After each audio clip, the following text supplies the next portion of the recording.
여러분 안녕하십니까? 박용의 뉴스라이브 문을 엽니다.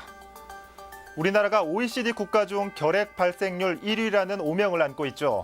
이런 가운데 서울의 한가운데인 노량진 학원생에서 결핵 확진자가 나오면서 비상이 걸렸습니다. 이 접촉자만 500여 명이라는데 혹시나 2주 이상 기침이 계속되면 반드시 결핵 검진을 해보셔야겠습니다. 12월 8일 박용의 뉴스라이브 지금부터 시작합니다. 오늘의 헤드라인입니다. 광진구의회에 야당 의원들만 모인 예산결산위원회가 구성되자 민주당 의원들이 이를 저지하겠다는 입장입니다. 세택 건물의 서울시민청 건립 계획은 무산됐지만 이와 관련된 소송만 수십 건에 달해 행정 낭비라는 지적이 나오고 있습니다. 서초구의 교통유발금 부과에 대해 일부 시설에서만 지나치게 높게 산정됐다는 주장이 제기됐습니다.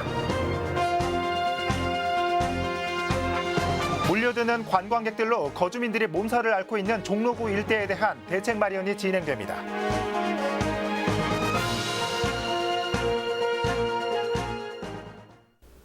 올해 마지막 회기를 치르고 있는 자치구 의회들이 연일 시끄럽습니다. 지난 5일 광진구의회 야당 의원들만 모여 예결위원회를 구성했습니다. 민주당 의원들은 이 과정이 위법하다며 행정소송을 통한 예결위원장 직무 정지를 예고했습니다. 그칠 줄 모르는 광진구의회 파행, 조성엽 기자가 보도합니다.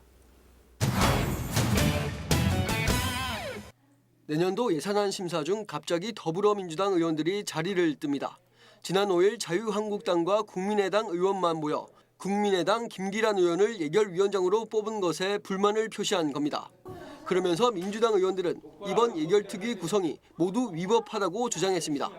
김수범 임시위원장이 사임하거나 포기하지 않았는데도 야당 의원만 모여 예결위를 구성한 건 법적 효력이 없다는 겁니다. 김수범 위원장 직무자의 직이 유지되고 있음에도 불구하고 제2차 위원회에서 공명록 위원을 직무대행자로 하여 개최된 제2차 위원회에서 위원장을 선출한 결의는 효력이 없다고 판단되는 것으로 민주당 측은 현재 행정소송을 통해 예결위원장의 효력을 정지하는 가처분 신청을 준비 중입니다. 현재 예산안 심사를 할 수 있는 법정 기한은 이달 20일. 만약 민주당 측 말대로 행정소송을 진행할 경우 세 가지 가정이 가능합니다. 첫 번째는 민주당의 소송 제기가 기각될 경우입니다. 이 경우 현재 예결위가 그대로 유지됩니다. 두 번째는 소송이 인용됐을 경우입니다.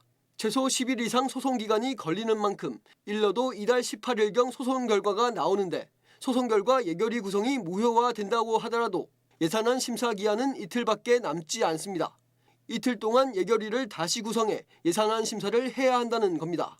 세 번째는 소송은 인용됐지만 예산안 심사 법정 기한인 20일을 넘겨 소송 결과가 나왔을 경우입니다.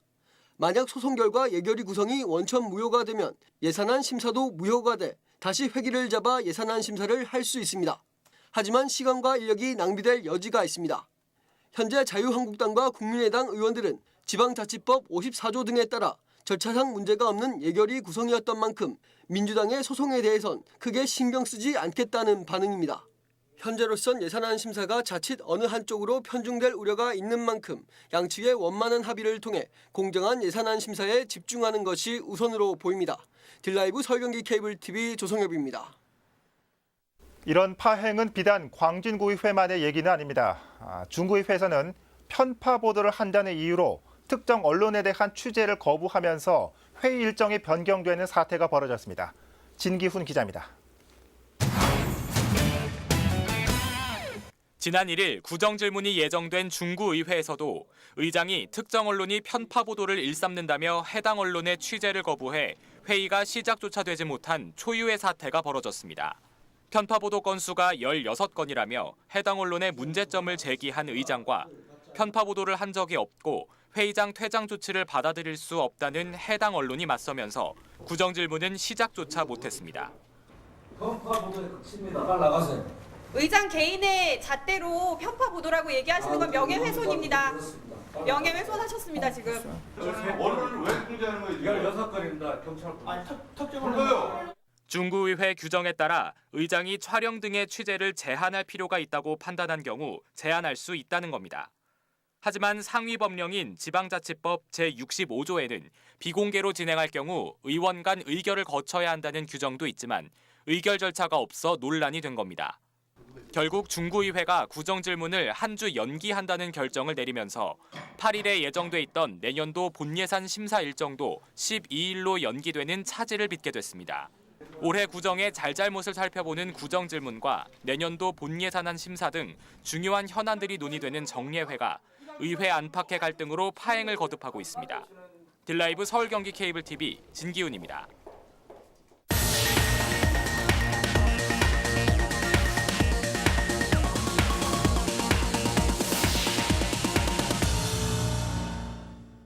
관광객들로 인해 거주민들이 피해를 입고 떠나기까지 하는 일명 투어리스티피케이션 현상이 나타나고 있다는 보도 전해드린 바 있습니다.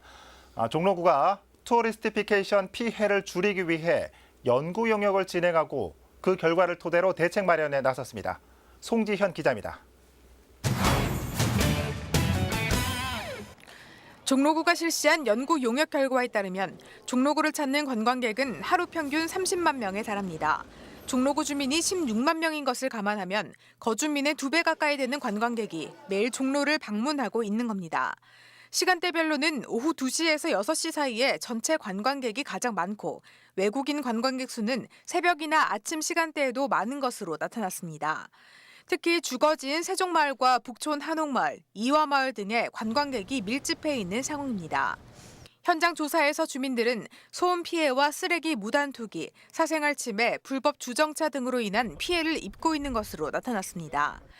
한편 연구 용역에서는 이에 대한 해결 방안도 제시됐습니다.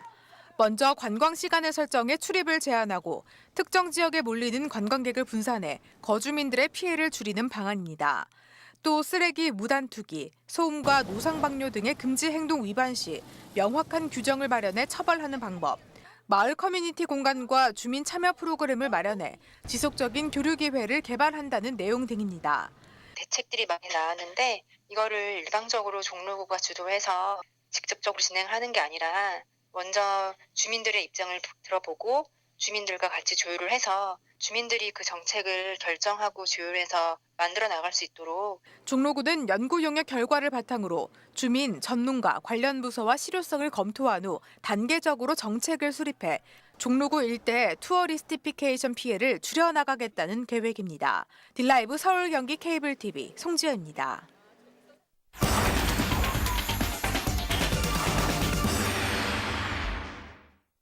네, 이렇게 종로구에 많은 관광객이 모이는 데에는 한옥마을의 존재가 크다고 볼 수 있을 겁니다.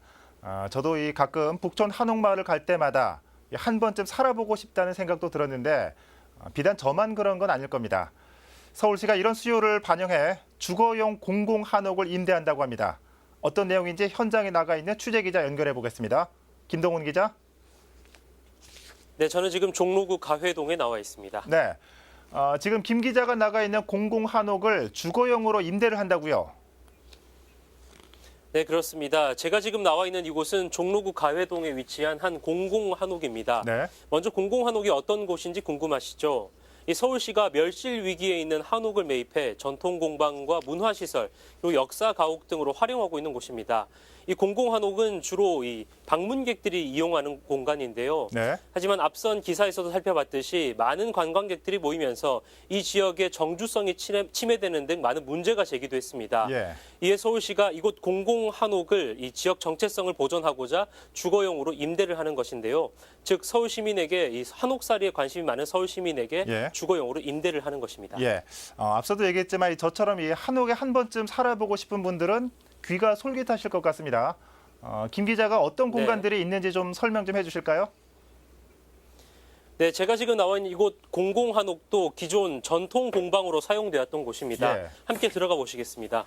이렇게 문을 열고 들어가 보면 이렇게 마당이 하나 놓여져 있습니다. 기존 전통 공방으로 사용되었던 곳인 만큼 이곳은 작업실로 사용되었던 곳인데요. 네. 제 왼쪽으로는 단층 한옥이 위치해 있습니다. 이렇게 왼쪽에 보시면 한옥의 상징이죠. 이 대청마루가 있습니다. 오늘 날씨가 상당히 추운데요. 이곳 안쪽은 온기가 느껴질 만큼 상당히 따뜻합니다. 예. 그리고 대청마루 옆으로는 이렇게 부엌과 그리고 방이 위치해 있습니다. 오른쪽으로도 방이 하나 위치해 있는데요. 이곳 단층 한옥에는 화장실과 방 2개, 그리고 대청마루와 주방으로 구성되어 있습니다. 그리고 이렇게 오른쪽 편으로는 2층 규모의 적산 가옥도 위치해 있습니다. 이 한옥의 규모도 궁금하실 텐데요. 대지는 약 44평 규모고 네. 건물은 25평 규모의 건물로 구성되어 있습니다. 그렇군요. 그런데 이 한옥하면 이 비싼 수리비와 이 손이 많이 가는 관리 때문에 내 집으로 삼기에는 좀 망설여지기 마련인데 임대 한옥이면 네. 이 부분은 조금 자유로울 수 있는 겁니까? 네, 맞습니다. 사실 한옥살이에 관심이 많으신 분들도 한옥살이 하면 이 수선 유지 비용이 만만치 않은 것 때문에 꺼리시는 분들도 많으실 겁니다. 그렇죠. 하지만 이곳은 공공한옥을 주거용으로 임대하는 것이기 때문에 이 수선 유지 비용을 서울시에서 전체적으로 관리를 한다고 합니다. 그렇기 때문에 이에 따른 비용은 없다고 보셔도 될 것 같습니다. 그렇군요. 리스 차량이라고 생각하면 되겠네요. 자, 마지막으로 네, 김 기자, 맞습니다. 관심 있는 분들 어떻게 신청할 수 있습니까? 네, 이곳 한옥은 한마디로 살아보는 공공 한옥입니다. 예. 지난 10월 시범 사업을 시작해 이번이 두 번째인데요. 이달 13일까지 새로운 거주자를 모집하고 있습니다. 신청 자격은 서울시에 거주하는 5인 이하입니다. 네. 무주택 세대 구성원으로 신청 자격을 두고 있는데요. 예. 그리고 임대 기간은 허가일로부터 최대 2년까지라고 합니다. 예. 자세한 내용은 서울시청 홈페이지에서도 참고할 수 있으니까요. 한옥살이에 관심이 많으신 분들은 홈페이지를 통해서 확인해 보시는 것도 좋을 것 같습니다. 지금까지 종로구 가회동에 위치한 공공 한옥에서 전해드렸습니다. 네, 김동훈 기자 수고했습니다. 점차 사라지고 있는 우리의 한옥이 이런 공공적인 임대주택 형태로도 변화하고 있는 모습입니다. 종로구 가회동 연결해봤습니다.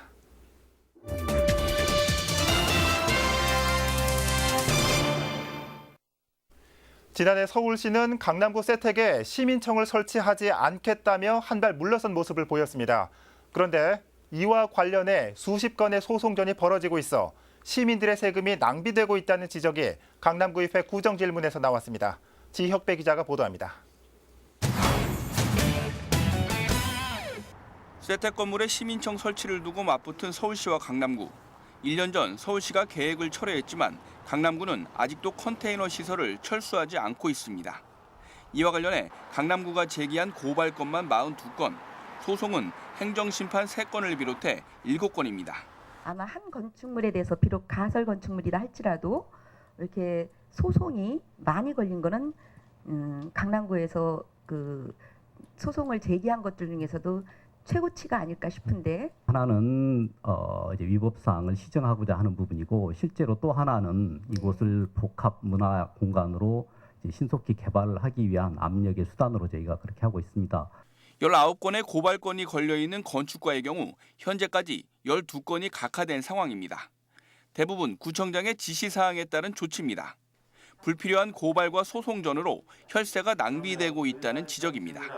강남구에 그 예산을 들여서 법정 소송을 벌이는 거죠. 그리고 소송을 벌일 때는 승산의 확률이 높다라고 자신을 하니까, 고발에 이제 우리가 이제 그 어떤 취지를 보면은 우리는 위법성을 가지고 고발을 하지만, 예.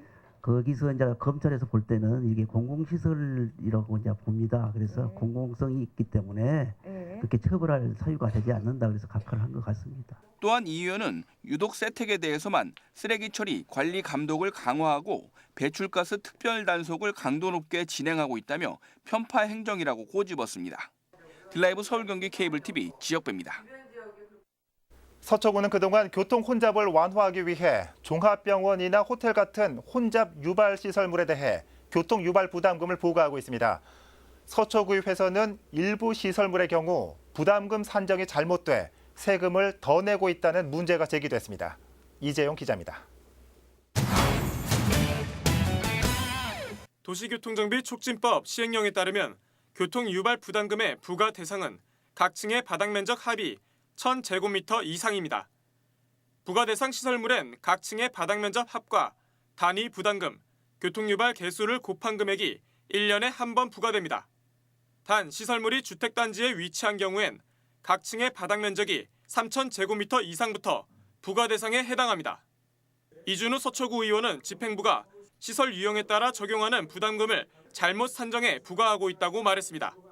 같은 면적 4층입니다. 역시 소매시장으로 부과하였는데 사무공간으로 쓰던 곳이고, 제가 다시 조사해서 정확하게 잘못된 게 있으면 바로 잡고요. 실수가 있으면 고치겠습니다. 시설의 실제 사용 용도에 따라 부담금이 면제되기도 하는데 이를 위한 전수조사가 제대로 이뤄지지 않은 점도 화두로 떠올랐습니다. 요새는 고시원을 공부하는 사람들이 거의 없습니다. 생계 유지를 위해서 사시는 분들이 훨씬 많고 고시와 원태 모두 전수조사해서 면제해 주는 것이 타당합니다. 국토교통부에선 고시원이 주거용으로 사용될 경우 교통유발 부담금을 면제받을 수 있다는 해석을 내놨습니다. 도시교통정비법과 동법 시행규칙에 근거한 겁니다.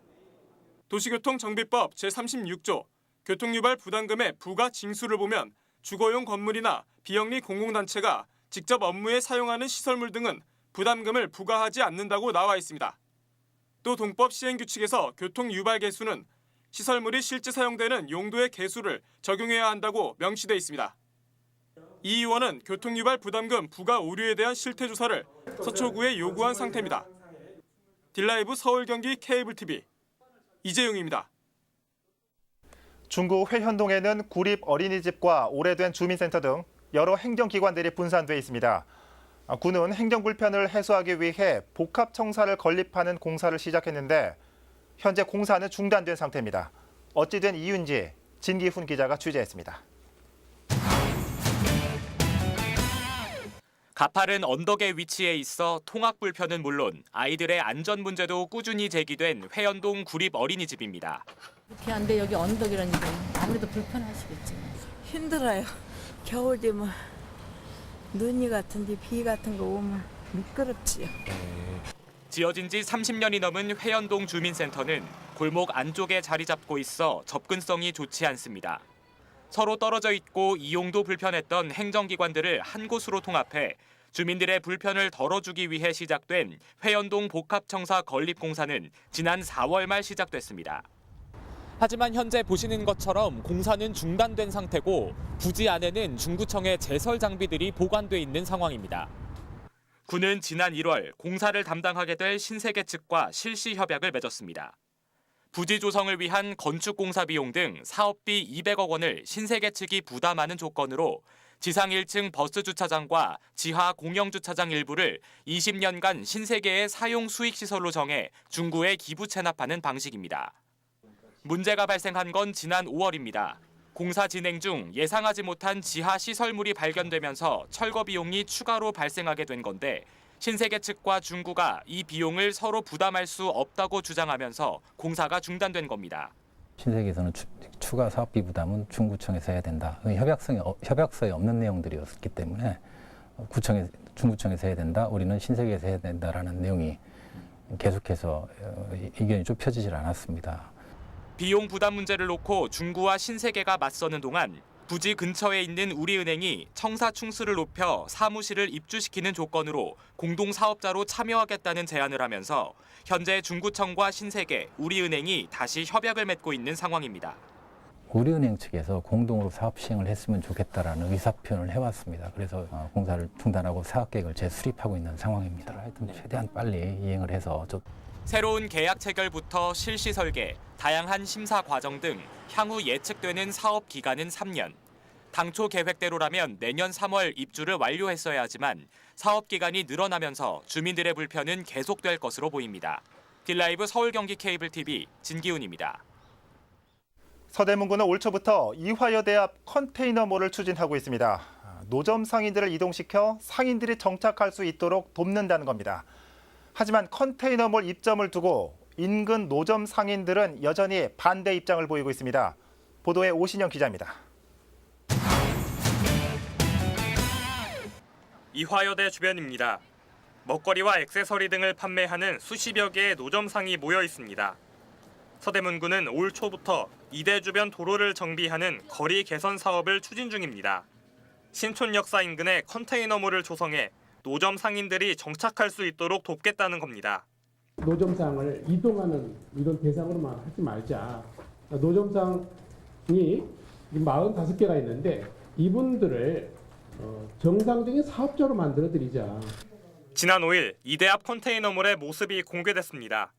컨테이너몰의 공식 명칭은 박스퀘어로 신촌역 일대 646제곱미터에 3층짜리 컨테이너를 쌓아 노점상 45곳과 청년상인 19곳을 입점시키겠다는 계획입니다.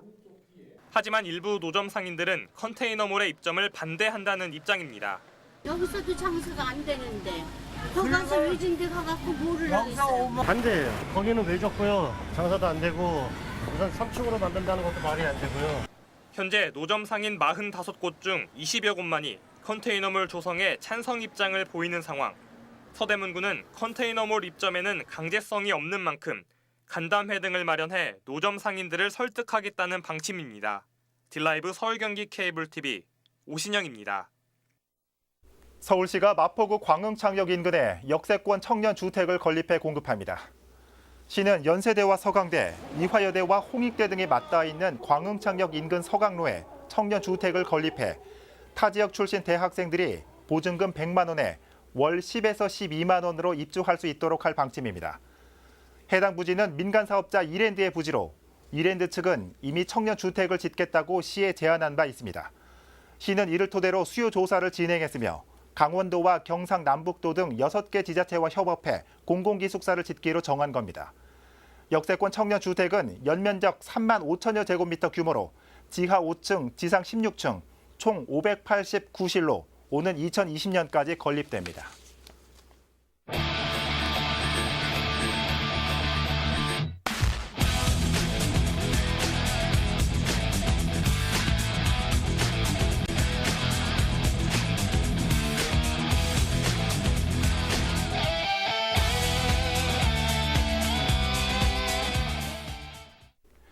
한옥을 보존하기 위한 서울시와 자치구 차원의 노력들이 계속되고 있죠. 보존지구로 지정하고 수리비와 각종 예산까지 지원하고 있지만 갈수록 그 수가 줄어드는 이유는 뭘까요? 단순히 우리 것이기 때문에 보존하고 확대해야 한다는 논리만으로는 공감대를 얻기 쉽지 않을 겁니다. 제도권 밖의 한옥들은 지금 이 순간에도 포크레인 앞에 힘없이 무너지고 있습니다. 박용의 뉴스라이브 마칩니다. 시청해주셔서 고맙습니다.